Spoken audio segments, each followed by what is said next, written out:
Ahead. I think we've got a mic here. Hey, Coach, congratulations on the win. Wanted to ask you, how was your team able to remain poised despite being fourth quarter? How the Sparks came out, set the defensive tone, went on a 10-0 run, but you guys were able to maintain and stay the course despite what was going on, especially with the crowd. That's a great question because I think that was really the key because the fourth quarter started off as poorly as it could. The crowd was involved. The Sparks had a lot of energy at that point, but we were able to keep our composure even though things went so poorly to start. And everybody just contributed and made key baskets like Reid knocks down a big three, then Leash knocks down a big three, then Nas hits that big three to that was probably the one that kind of closed it out. But uh, this was a huge game for Tori. Like Tori came in and just made big basket after big basket. We went to her, after a couple minutes in the fourth quarter, and she just stepped up for us and really made a big difference. Hi, Coach Charlotte from FIU60 News. It looks like you and Sparks, your team and the Sparks, yeah, have similar systems and offense. Talk about the preparation and how well you were able to execute because you guys already seen the play some of the offensive stuff. Yeah, I think they're a very well coached team. I think it was a great hire, and I'm expecting a lot of improvement through them through the year. Just like I think we have a lot of room for improvement, and I was just really impressed with them.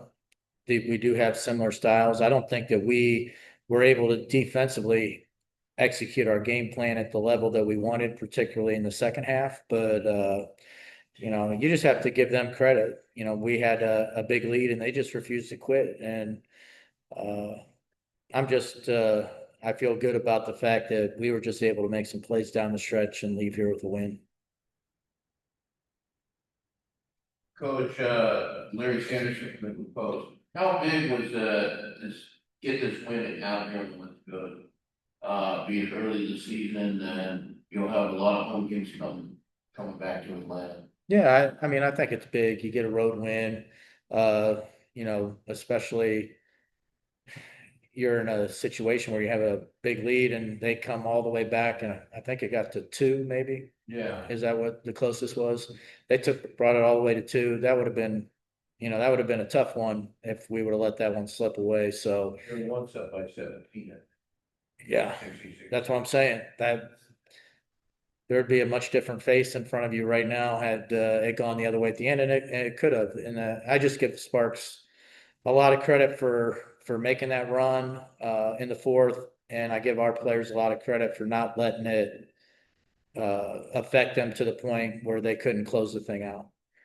We'll jump to Zoom. Go ahead, Emmanuel. Coach, if you had as far as this run, going 4-1 on this run and these games back to back, what would you say? How would you describe your team and their effort and their grit during this time? Well, I think it's gotten better. I mean, we're sharing the ball more each game. I think we had a season high for assists. I heard today. So that's good. Defensively, I thought the first half our effort defensively was great, and it just shows how tough this league is. Like as soon as the defensive intensity slides a little bit, man, these games can turn fast. Like you got to stay locked in for the full 40. But I like the progress our team is making. We're doing it without a couple key players and finding a way to win. And we'll take this one and try to get ready for the next one in Seattle. Go ahead, Wilton. Coach, you talk about, you just kind of alluded to it, not having some players obviously like Jordan Canada, but you have to be happy and excited about the facilitation that Alicia Gray and Ryan Howard have been doing in your offense. Could you kind of shed a little bit, shed a little bit of light about like, some of the things that they're seeing out there and what you see them doing on the court to help this offense continue to go? Well, they're just both tremendous players. Like Alicia's somebody who's doing a good job attacking the basket. She's scoring on cuts. She's really hunting shots. Rye, we're just relying on so heavily right now to be like a primary ball handler.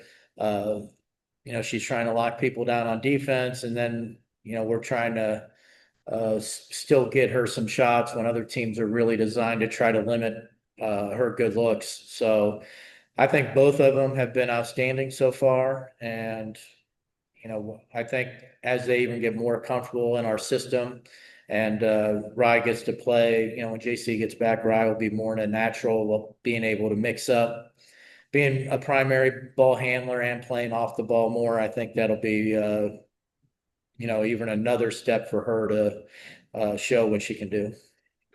And we'll finish up with Riley. Riley, go ahead. Coach, speaking of the offense, you had 5 players all in double figures tonight, 2 of them actually coming off the bench. How satisfied are you with that scoring distribution tonight? Yeah, I think we have a lot of good players, and anybody can step up on, any given day. But, I told our team in all of our wins, we've had somebody off the bench come and have a big game. So today, Nas was excellent, and then Tori was outstanding. And if we didn't get the production out of those 2, we wouldn't have won. So everybody's just got to be ready when their name's called. And so far, our bench has done a good job once they've had an opportunity to get in there. Awesome. Thank you for your time, everyone. We'll get the play.